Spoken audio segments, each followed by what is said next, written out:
Panchayat vice president അവതരിപ്പിച്ച 2026-27 വർഷത്തെ budget ജനദ്രോഹപരമാണെന്ന് ആരോപിച്ച് CPM ജനപ്രതിനിധികൾ ബജറ്റ് ചർച്ചയിൽ നിന്ന് ഇറങ്ങിപ്പോയി. ബജറ്റ് പകർപ്പോൾ കീറിയെറിഞ്ഞായിരുന്നു പ്രതിപക്ഷത്തിന്റെ പ്രതിഷേധം.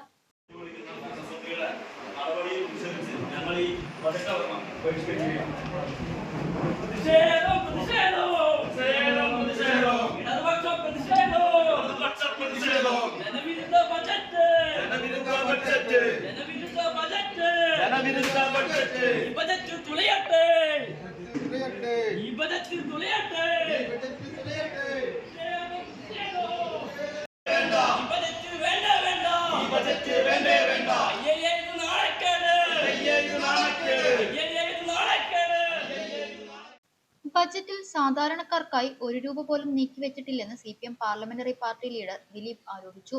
ജനങ്ങളുടെ അടിസ്ഥാന ആവശ്യങ്ങളോ ക്ഷേമ പദ്ധതികളോ പരിഗണിക്കാത്ത ബജറ്റാണെന്നും അദ്ദേഹം കൂട്ടിച്ചേർത്തു. ജനദ്രോഹ ബജറ്റ് കീറിക്കളഞ്ഞാണ് CPM ജനപ്രതിനിധികൾ പ്രതിഷേധിച്ചത്. സാംസ്കാരിക വൈവിധ്യത്തെ പരിപോഷിപ്പിക്കുന്നതിനാവശ്യമായ എന്തെങ്കിലും നിർദ്ദേശങ്ങൾ ഈ പദ്ധതിക്കകത്തില്ല. ജനസംഖ്യയുടെ പകുതിയിലധികം വരുന്ന സ്ത്രീകളുടെ ഉന്നമനത്തിനായി ഏതെങ്കിലും ഫണ്ട് മാറ്റിവെച്ചിട്ടുണ്ടോ എന്ന് ഒരു വാക്കുപോലും ഈ ബഡ്ജറ്റ് പറയുന്നില്ല. ഈ നാട്ടിലെ വയോജനങ്ങളുടെ, വിദ്യാർത്ഥികളുടെ, കുട്ടികളുടെ അവരുടെ ഉന്നമനത്തിനായി എത്ര രൂപ മാറ്റിവെച്ചു എന്ന് ഈ ബഡ്ജറ്റ് പറയുന്നില്ല. പട്ടികജാതി മേഖലയിൽ, പട്ടികജാതി ഉന്നതികളിൽ വികസനം കൊണ്ടുവരുന്ന ആവശ്യമായി എത്ര രൂപ മാറ്റിവെച്ചു? ₹1 പോലും മാറ്റിവെച്ചതായി പറയാൻ ഈ പഞ്ചായത്ത് ഭരണസമിതിക്ക് കഴിയുന്നില്ല. കേന്ദ്ര ഫണ്ട്, CFC ഫണ്ട് എത്ര രൂപ ലഭിച്ചുവെന്നും ഇനി എത്ര ലഭിക്കാനുണ്ടെന്നും അതിനാവശ്യമായ ഫണ്ട് എത്രയാണ് അലോക്കേറ്റ് ചെയ്യുന്നതും അതിന് നമ്മൾ ഫണ്ട് വകയിരുത്തുന്നതെന്നും കാണിക്കാൻ ഈ ബഡ്ജറ്റിനകത്ത് ഈ പഞ്ചായത്ത് ഭരിക്കുന്ന ഭരണസമിതി തയ്യാറായിട്ടില്ല. ചുരുക്കത്തിൽ ഒരു വർഷക്കാലം ഈ നാട് എന്ത് വികസനമാണ് നടത്തേണ്ടത് എന്നതിനെപ്പറ്റി ഒരു ദിശാബോധവുമില്ലാത്ത, ദീർഘവീക്ഷണമില്ലാത്ത ഒരു ബഡ്ജറ്റായി തിരുവില്ലാമല പഞ്ചായത്തിൻ്റെ ബഡ്ജറ്റിനെ ഈ ഭരണസമിതിക്ക് നേർന്നു നൽകുന്ന ഭരണപക്ഷം കൊണ്ടുപോയി എത്തിക്കുകയാണ്. അത്യന്തം ജനവിരുദ്ധമാണ് ഈ ബഡ്ജറ്റ്.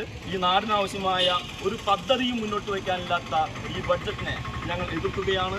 ഈ നാട്ടിലെ ജനങ്ങളുടെ പക്ഷത്തും ഇത്തരത്തിൽ ജനങ്ങളുടെ ഫണ്ട് ഉപയോഗിച്ച് ചായ കുടിച്ചും ചോറുണ്ടും മാത്രം ഇത്തരത്തിൽ ഒരു വർഷത്തെ വികസന പ്രവർത്തനങ്ങൾക്ക് ആവശ്യമായ ഫണ്ട് നീക്കിയെത്തുന്നതിനും നിർദ്ദേശങ്ങൾ സമർപ്പിക്കുന്നതിനും ആവശ്യമായ വേദികളെ ചായ കുടിക്കാനും ചോറുണ്ണാനും മാത്രമുള്ള വേദികളാക്കി മാറ്റുന്ന ഭരണസമിതിയുടെ ഈ നടപടിക്കെതിരെ വലിയ പ്രതിഷേധം ഈ നാട്ടിലെ ജനങ്ങളിൽ നിന്ന് ഉയർന്നു വരേണ്ടതുണ്ട്.